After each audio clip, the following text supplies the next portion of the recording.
В Саранск пришла осень, сезон дождей и укладки асфальта. Вот на Коммунистической сняли вполне себе приличное покрытие, заменяют новым. Между тем, в столице республики легко найти гораздо больше мест, достойных внимания дорожников. Коммунистическая улица у всех на виду, по ней каждый день проезжают большие чиновники. А вот по дороге к поселку Луховка, как мы предполагаем, они проезжают гораздо реже. Главная дорога выглядит так, будто ее местами бомбили. Впрочем, часть дороги сделали, и сделали на совесть, только не довели до конца. И теперь для автомобилистов часть главной дороги превратилась неожиданно в полосу препятствий. Вот, значит, здесь заканчивается село Луховка, начинается деревня Ивановка, поселение. Значит, здесь была дорога более-менее, здесь была дорога плохая. Ну, месяц назад, значит, здесь сделали дорогу, положили асфальт. А вот этот участок вот, как специально оставили, для того, чтобы вот тут проехать нельзя. Вот видите, что тут творится? Ну, а почему не сделать отсюда и до сюда? Затрачены деньги и итог.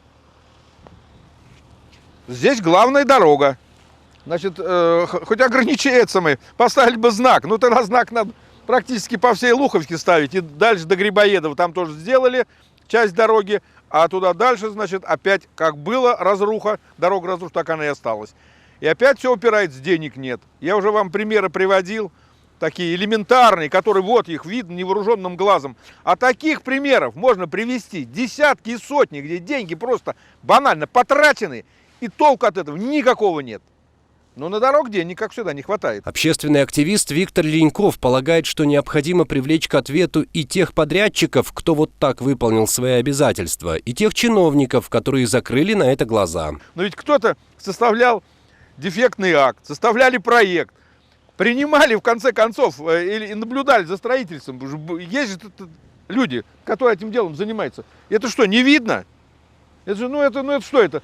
То бишь сделали, а толку нет. Осадок остается, что как не было дороги хорошей, так ее и нет.